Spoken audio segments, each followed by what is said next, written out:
Hello, BookTube, and welcome back to our read aloud of Dracula by Bram Stoker. Hardly needs any introduction. We are on the last day of October. The last day of October. I started this with Victober in mind, but we're just going to keep going. We are up to chapter 15, and chapter 14 ended with a blockbuster pronouncement from Abraham Van Helsing, where he tells Dr. Seward that the thing that is biting children on Hampstead Heath is Lucy, even though they have all seen her put in her tomb.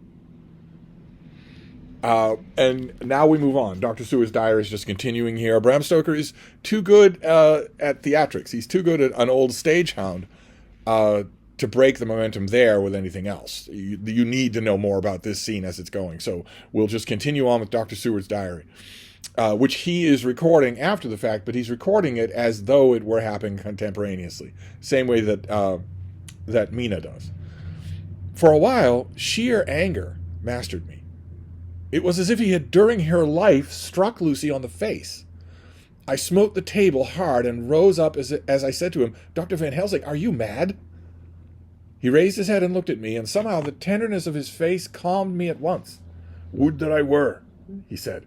"Madness were easy to bear compared with truth like this. Oh, my friend, why, think you, did I go so far round? Why take so long to tell you so simple a thing? Was it because I hate you and have hated you all my life? Was it because I wished to give you pain? Was it that I wanted, now so late, revenge for that time when you saved my life? But from fearful death? Oh, no." "Forgive me," said I, and he went on. "My friend, it is because I wish to be gentle in the breaking to you, for I know how you have loved so sweet that lady. But even yet I do not expect you to believe. It is so hard to accept at once any abstract truth that we may doubt such as possible when we have already believed the no of it. It is more hard still to accept so sad a concrete truth, and such a one as Miss Lucy. Tonight I go to prove it. Dare you to come with me?" There is a way that he can prove it. There are many ways that he can prove it. Way number one, he says that Lucy is the one biting these children. Way number one to prove that contention would be to show to Dr. Seward that she's not in her tomb. And if you saw that, as we'll see in this chapter, if you saw that, you might stick to what you know, what he says, what you know, and say, well, maybe somebody moved the body. What's the other way after that to prove that it's Lucy? If showing the empty tomb is not enough, what's the other way? This staggered me. A man does not like to prove such a truth. He saw my hesitation. I'm skipping the pretentious Byron quote. For God's sakes, Brown. He saw my hesitation and spoke. "The logic is simple. No madman's logic this time, jumping from tussock to tussock in a misty bog. If it be not true, then proof will be relief. At worst, it will be no harm. If it be true, there is the dread. Yet very dread should help my cause, for in it some need of belief. Come, I tell you what I propose. First, that we go off now and see that child in the hospital. Dr. Vincent of the North Hospital, where the papers say the child is a friend of mine, and I think of yours since you were in class in Amsterdam. He will let two scientists see his case, if he will not let two friends. We shall tell him nothing, but only what we wish to learn. And then, he took a key from his pocket and held it up.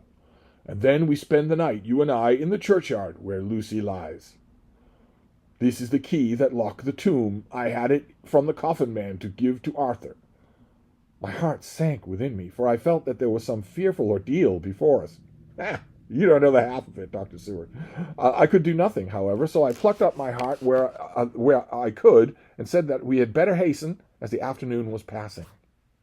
We found the child awake. It had had a sleep and taken some food, and altogether was going on well. Dr. Vincent took the bandage from its throat and showed us the punctures. There was no mistaking the similarity to those which had been on Lucy's throat. They were smaller, and the edges looked fresher. That was all. We asked Vincent to what he attributed them, and he replied that it must have been a bite of some animal, perhaps a rat. But for his own part, he was inclined to think that it was one of the bats which are so numerous in the northern heights of London. Out of so many harmless ones, he said, there may be some wild specimen from the south of a more malignant species. Some sailor may have brought one home, and it managed to escape, or even from the zoological gardens. A young one may have got loose, or one be bred there from a vampire. Vampire bats don't fly at someone's throat when they're waving their arms and moving their head. They very surreptitiously move up to the hind leg of a very large sleeping animal. Their blood contains a special chemical, a special combination that numbs the area. Usually the livestock animal does not even know that the bat is there, gently sucking a tiny amount of blood. These things do occur, you know. Only 10 days ago, a wolf got out and was, I believe, traced up in this direction. For a week after, the children were playing nothing but Red Riding Hood on the heath in every alley in the place until the Bloofer Lady scare came along.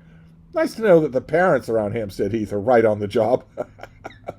Not only are they letting their kids out with the Bloofer Lady, but they let their kids go out and play Red Riding Hood when there was a wild wolf loose in the neighborhood. Lovely. Since when it has been a gala time with them. Even this poor little mite, when he woke up today, asked the nurse if he might go away. When she asked him why he wanted to go, he said he wanted to go play with the Bloofer Lady.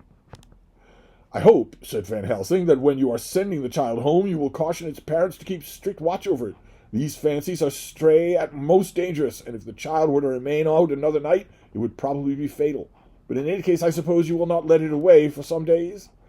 Oh, certainly not. Not for a week, at least. Longer, if the wound is not healed. The wound is not going to heal.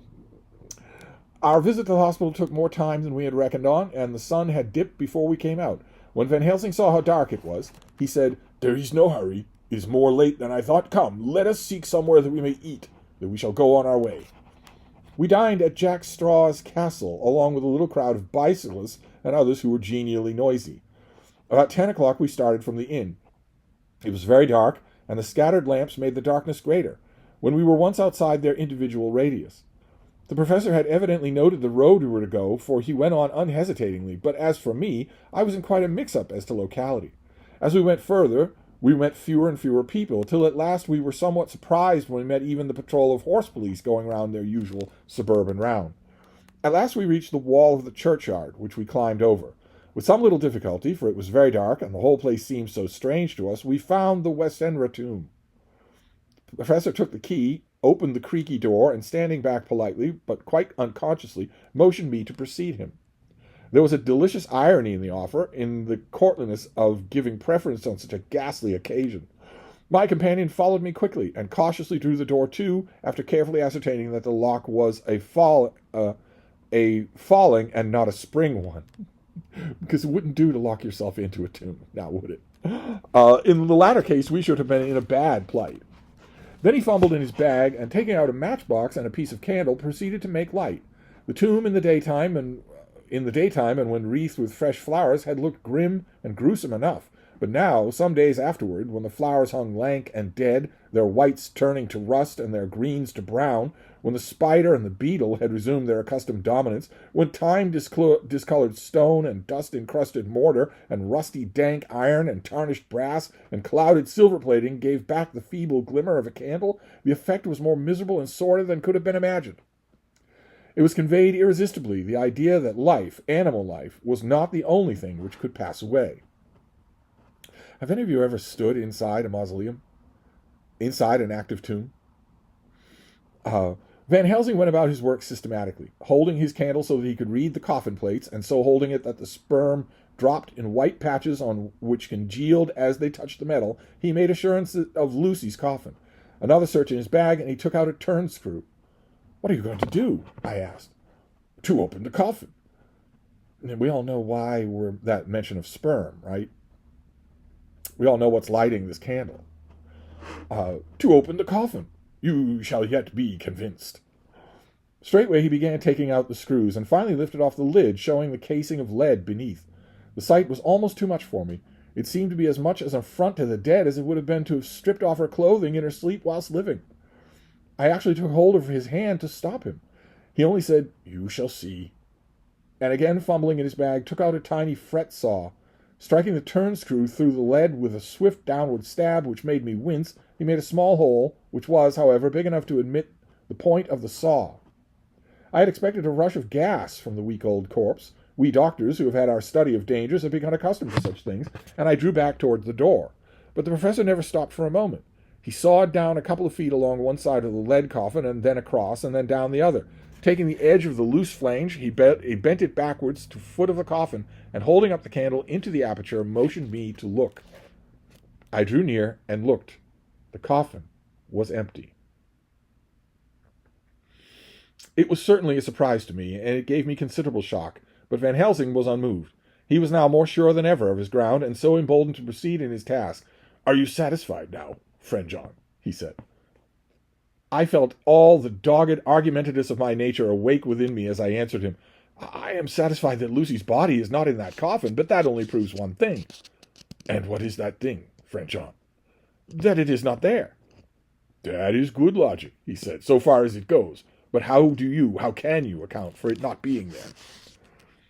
"Perhaps a body snatcher," I suggested. "Some of the undertaker's people may have stolen it." I felt that I was speaking folly, and yet it was the only real cause which I could suggest. The professor sighed. "Ah, well," he said, "we must have more proof. Come with me." He put on the coffin lid again, and gathered up all his things and placed them in the bag, blew out the light, and placed the candle also in the bag. We opened the door and went out. Behind us, he closed the door and locked it. He handed me the key, saying, "Will you keep it? You had better be assured." I laughed. It was not a very cheerful laugh, I am bound to say, as I motioned him to keep it. "A key is nothing," I said. "There may be duplicates, and anyhow it's not difficult to pick the lock of that kind." He said nothing, but put the key in his pocket. Then he told me to watch at one side of the churchyard while he would watch at the other door. I took up my place behind the yew tree, and I saw his dark figure move until the intervening headstones and trees hid it from my sight. It was a lonely vigil. Just after I had taken my place, I heard a distant clock strike 12, and in time came 1 and then 2. I was chilled and unnerved and angry with the professor for taking me on such an errand, and with myself for coming. I was too cold and too sleepy to be keenly observant, and not sleepy enough to betray my trust, so altogether I had a dreary, miserable time. Suddenly, I turned round. I thought I saw something like a white streak moving between 2 dark yew trees at the side of the churchyard farthest from the tomb. At the same time, a dark mass moved from the professor's side of the ground and hurriedly went towards it. Then I too moved, but I had to go round headstones and railed off tombs, and I stumbled over graves.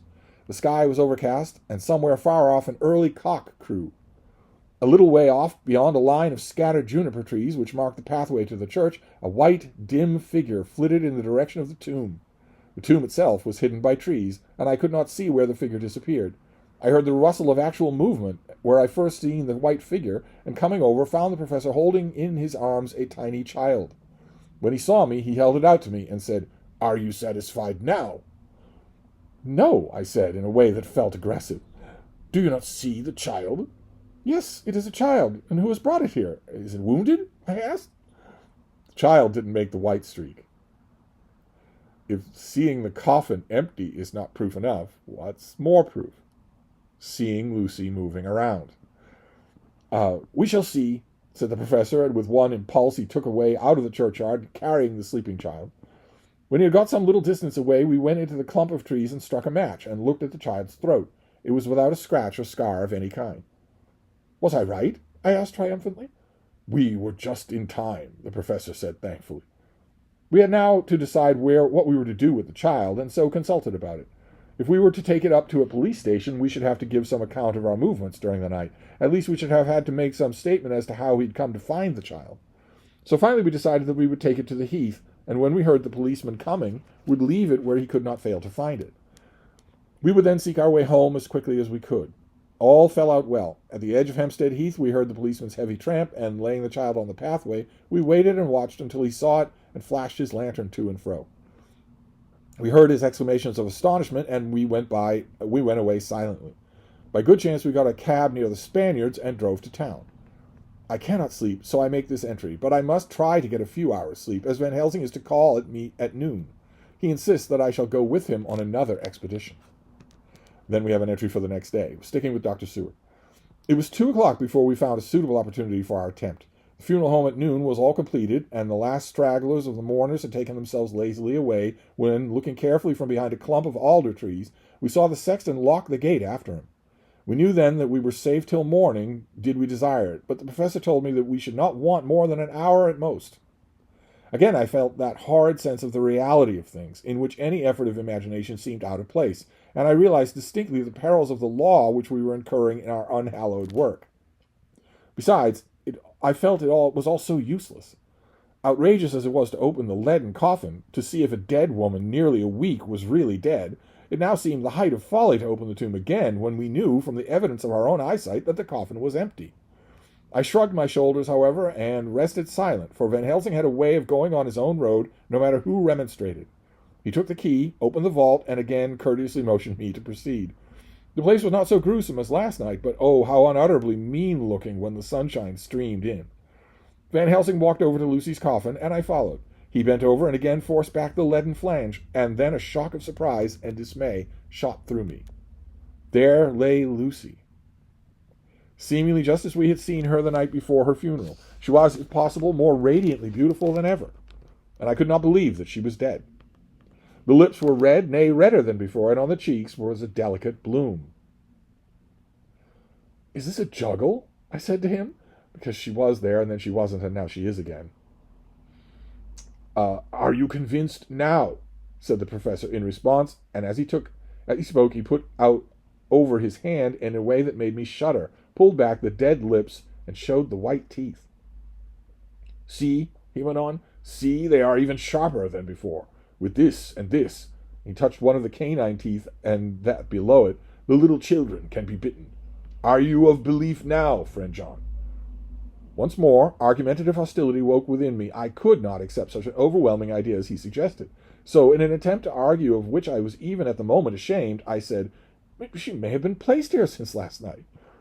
"Indeed, that is so. And by whom?" "I do not know. Someone has done it."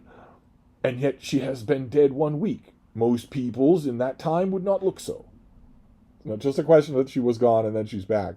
It's that she looks like she's sleeping. She looks better than she did when she was alive. I had no answer for this, so was silent. Van Helsing did not seem to notice my silence. At any rate, he showed neither chagrin nor triumph. He was looking intently at the face of the dead woman, raising the eyelids and looking at the eyes, and once more opening the lips and examining the teeth. Then he turned to me and said, "Here, there's one thing which is different from all recorded. Here is some dual life that is not as common. She was bitten by the vampire when she was in a trance, sleepwalking. Oh, you start. You do not know that, friend John, but you shall know it all later. Van Helsing knows it because he's read about it. He's read all the documentary evidence involved. And in a trance could he best come to take more blood. In trance she died, and in trance she is undead, too." First mention of the word. Capitalized. UN-DEAD. "So it is that she differ from all other, usually when the undead sleep at home." As he spoke, he made a comprehensive sweep of his arm to designate what to a vampire was home. "Their face show what they are, but this so sweet that was when she was not undead, she go back to the nothingness of the common dead. There is no malign here, see, and so it make hard that I must kill her in her sleep." This turned my blood cold, and it began to dawn on me that I was accepting Van Helsing's theories. But if she were really dead, what was there of a terror in the idea of killing her? He looked up at me, and evidently saw the change in my face, for he said almost joyously, "Ah, you believe now." I answered, "Do not press me too hard all at once. I am willing to accept. How will you do this bloody work?" "I shall cut off her head and fill her mouth with garlic, and I shall drive a stake through her body." It made me shudder to think of so mutilating the body of a woman whom I had loved. And yet the feeling was not so strong as I had expected. I was, in fact, beginning to shudder at the presence of this being, this undead, as Van Helsing called it, and to loathe it. Is it possible that love is all subjective, or all objective? I waited a considerable time for Van Helsing to begin, but he stood as if wrapped in thought. Presently he closed the catch of his bag with a snap and said, "I have been thinking. I have made up my mind as to what is best. If I did simply follow my inclining, I would do it now, at this moment. What is to be done? But there are other things to follow, and things that are 1,000 times more difficult in them that we do not know. This is simple. She has yet taken no life. Though that is of time. In other words, that's going to happen. It's just a matter of time. It's just this foreign loon can't talk. And to act now would be to take danger from her forever. But then we may have to want Arthur, and how shall we tell him of this?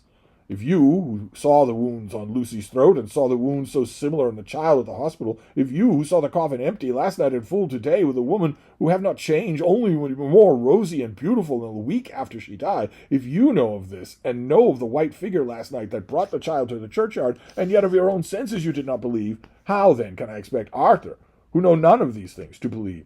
He doubted me when I took him from her kiss when she was dying. I know he has forgiven me because in some mistaken idea I have done things to prevent him to say goodbye as he ought. And he may think that in some more mistaken ideas this woman was buried alive, and that in most mistake of all we have killed her. He will then argue back that it is we, mistaken ones, that have killed her by our ideas, so he will be much unhappy always. He can never be sure, and yet that is worst of all, and that will paint his dreams with horror of she that must have suffered, and again he will think of us, that he will think that we may be right, and that his so beloved was, after all, an undead. No, I told him once, and since I then learned much. Now, since I know all is true, 100,000 times more do I know that he must pass through the bitter waters to reach the sweet. He, poor fellow, must have 1 hour that will make the very face of heaven grow black to him. Then we can act all good around and send him peace. My mind is made up. Let us go. You return home for tonight to your asylum and see all be well. As for me, I shall spend the night here in this churchyard, be in my own way. Tomorrow night you will come back to me to the Berkeley Hotel at 10 of the clock. I shall send for Arthur to come too, and also that fine young man of America that gave his blood. Later we shall all have work to do. I come with you so far as Piccadilly and there dine, for I must be back here before the sun set. So we locked the tomb and came away and got over the wall of the churchyard, which was not much of a task, and drove back to Piccadilly. So Van Helsing, if you can make it out through his pidgin English, is saying, no, we might know, but everyone that loved her needs to know. They all need to be involved. So next we get, we're leaving Dr. Seward's diary, and we get a note left by Van Helsing to John Seward that was not delivered. So we're getting all sorts of evidentiary narration here. This is a note that Van Helsing leaves for Seward. Friend John, I write this in case anything should happen. I go alone to watch in that churchyard. It pleases me that the undead, Miss Lucy, shall not leave tonight, so that tomorrow she might be all the more eager. Therefore I shall fix some things she like not, garlic and a crucifix, and so seal up the door of the tomb. She is young as undead, and will heed. Very interesting note, seeming to imply that the older and more powerful you get as an undead, the less you have to care about garlic or crucifix. Moreover, these are only to prevent her coming out. They may not prevail on her wanting to get in, for then the undead is desperate, and must find the line of least resistance, whatsoever it may be. I shall be at hand all night, from sunset till after the sunrise, and if there be aught that may be learned, I shall learn it. For Miss Lucy, or from her, I have no fear. But that other to whom there is that she is undead, he have now the power to seek her tomb and find shelter. He is cunning, as I know from Mr. Jonathan, and from the way that all along he has fooled us, and when we had played us with Miss Lucy's life, and we lost, and in many ways the undead are strong. He have always the strength in his hand of 20 men. Even we 4 who gave our strength to Miss Lucy, it is all to him. Besides, he can summon his wolf, and I know not what. So if it be that he come thither on this night, he shall find me, but none other shall, until it be too late. It may be that he will not attempt the place. There is no reason why he should. His hunting ground is more full of game than the churchyard where the undead women sleep, and one old man watch. So Van Helsing is leaving a note, because he thinks there's a chance that at night, alone in Lucy's tomb, he might encounter Dracula. Therefore I write in this case, take the papers that are with this, the diaries of Harker and the rest, and read them, and then find this great undead, and cut off his head, and burn his heart, or drive a stake through it, so that the world may rest from him. And if it be so, farewell, Van Helsing. And then we return to Dr. Seward's diary. Very interesting that we get that letter. We know what Van Helsing's thinking was. That although it's unlikely, I may encounter Dracula tonight. And if so, I will almost certainly die, because I'm alone. And he is incredibly powerful. This is the first time we're learning how powerful he is. Then we return to Dr. Seward's diary for the next day. It is wonderful what a good night's sleep will do for one. Yesterday I was almost willing to accept Van Helsing's monstrous ideas, and now they seem to start out lurid before me as outrages of common sense. I have no doubt that he believes it all. I wonder if his mind can become in any way unhinged. Surely there must be some rational explanation for all these mysterious things. Is it possible that the professor can have done it himself? A very interesting thing to think. He is so abnormally clever that if he went off his head, he would carry out his intent with regard to some fixed idea in a wonderful way. I am loath to think it, and indeed it would be almost as great a marvel as the other to find that Van Helsing was mad. But anyhow, I shall watch him carefully. I may get some light on the mystery. Then he continues in his diary the morning of the next day, the 29th of September. Last night, at a little before 10 o'clock, Arthur and Quincy came into Van Helsing's room. He told us all what he wanted to do, but especially addressing himself to Arthur, as if all our wills were centered in his. He began by saying that he hoped we would all come with him too, for, he said, there is a grave duty to be done there. You were doubtless surprised by my letter. This query was directly addressed at Lord Godalming, that is Arthur. I was. It rather upset me a bit. There has been so much trouble around my house of late that I could do without any more. I have been curious too as to what you mean. Quincy and I talked it over, but the more we talked, the more puzzled we got, till I can say for myself that I'm about up a tree as to any meaning about anything. Me too, said Quincy Morris laconically. Oh, said the professor, then you are near the beginning, both of you, than your friend John here, who has to go a long way back before he can even begin to get so far. It was evident that he recognized my return to my old doubting frame of mind without me saying a word. Then, turning to the other two, he said with intense gravity, I want your permission to do what I think is good this night. It is, I know, much to ask, and when you know what it is I propose to do, you will know, and only then, how much. Therefore, may I ask that you promise me in the dark, so that afterwards, though you may be angry with me for a time, I must not disguise from myself the possibility that such may be. You shall not blame yourselves for anything. Well, that's frank, anyhow, broke in Quincy. I'll answer for the professor. I don't quite see his drift, but I swear he's honest, and that's good enough for me. The professor's trying to get them to agree to do what he says without knowing what it is he's proposing, because Jonathan Seward has not yet mentioned the part about cutting off Lucy's head. I thank you, sir, said Van Helsing proudly. I have done myself the honor of counting you one a trusting friend, and such endorsement is dear to me. He held out a hand, which Quincy took. Then Arthur spoke out. Dr. Van Helsing, I don't quite like to as it is, buy a pig in a poke, as they say in Scotland. And if it be anything in which my honor as a gentleman or faith as a Christian is concerned, I cannot make such a promise. If you care to assure me that what you intend does not violate either of those, then I give you my consent at once, though for the life of me I cannot understand what you are driving at. I accept your limitation, said Van Helsing, and all I ask of you is that you feel it necessary to condemn any act of mine. You will first consider it well, to be satisfied that it does not violate your reservations. Agreed, said Arthur. That is only fair. And now, what are the prepares are over? Now that the proprieties are over, may I ask what we are to do? I want you to come with me, and come in secret to the churchyard in Kingsted. Arthur's face fell as he said in an amazed sort of way, Where poor Lucy is buried? The professor bowed. Arthur went on, And when there? To enter the tomb. Arthur stood up, shoots to his feet. Professor, are you in earnest? Or is this some monstrous joke? Pardon me, I see that you are in earnest. He sat down again, but I could see that he sat firmly and proudly, as one who is on his dignity. There was silence until at last again he asked, And when in the tomb? To open the coffin. Oh, that is too much, he said angrily, rising again. I am willing to be patient in all things that are reasonable, but in this desecration of the grave of one who... He fairly choked with indignation. The professor looked pityingly on him. Arthur does not know that this has already happened. The professor and Seward have already done this. If I could spare you one pang, my poor friend, he said, God knows I would. But this night our feet must tread in thorny paths, or later and forever. The feet you love must walk in paths of flame.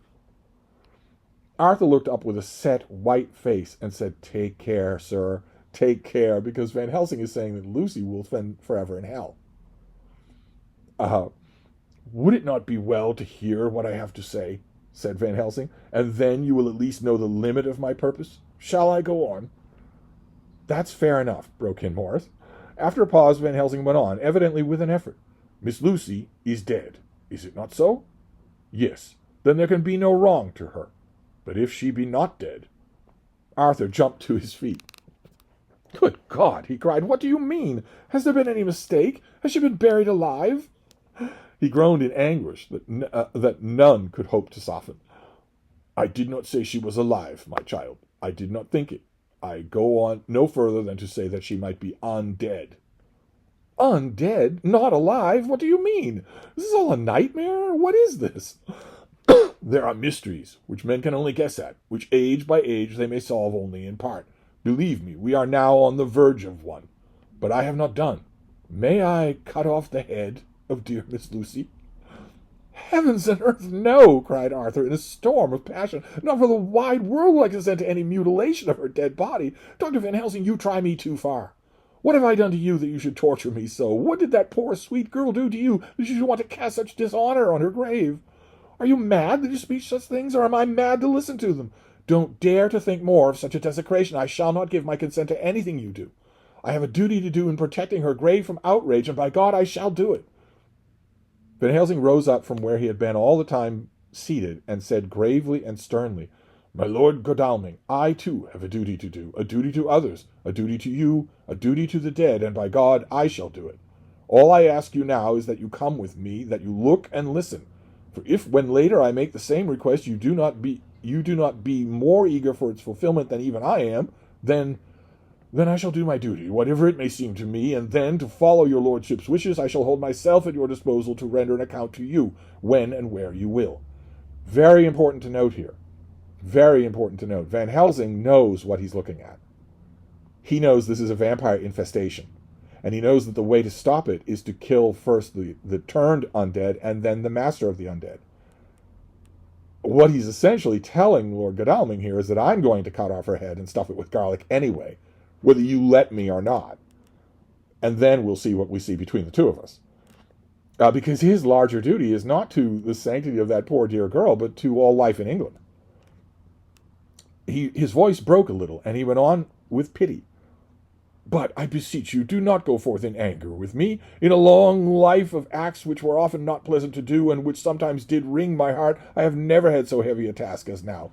Believe me, if the time comes for you to change your mind towards me, one look from you will wipe away all this sad hour, for I would do what a man can to save you from sorrow. Just think, why should I give myself so much labor and so much sorrow? I have come here of my own land to do what I can do. The first to please my friend John, and then to help a sweet young lady whom I, too, came to love. For her, I am ashamed to say so much, but I say it in kindness, I gave what you gave, the blood of my veins. I gave it, I, who was not, like you, her lover, but only her physician and her friend. I gave to her my nights and days, before death and after death, and if my death can do her good even now, when she is undead, she shall have it freely. He said this with a very grave, sweet pride, and Arthur was much affected by it. He took the old man's hand and said in a broken voice, Oh, it is hard to think of it, but I cannot understand. But at least I shall go with you and wait. And that's the end of the chapter, which ends with Van Helsing. I don't often speed up for the crazy old foreign loon, but it ends with Van Helsing issuing what amounts to a pretty stern rebuke to Lord Godalming, to Lucy's intended, saying, You're not the only one who loved this girl. I have stayed up awake days and nights. You couldn't eat. Arthur couldn't do it because he was tending to his dying father, but even so, he wasn't there. There was a front line in this death struggle, and Van Helsing was on the front lines, gave his own blood, and is now trying something even more, and John Seward knows that he's right. John Seward knows that Lucy's body has moved and then moved back, and can infer almost beyond a shadow of a doubt that she is the one abducting and biting these children on Hampstead Heath. Naturally, it's going to be harder for the fiancé, but that's how the chapter ends. With Van Helsing, keep in mind, Arthur has been popping up and down like a jack-in-the-box this whole scene. Van Helsing has not. He's been seated, calmly talking. Finally, when he stands, it's to remind Arthur that more than just him is involved here, and that he wouldn't be suggesting any of this if it weren't real. Very effective chapter, very effective. So we're gonna move on. Of course, as I mentioned, we are halfway through the book, and things just pick up. So we'll move on to next time. I'll see you then.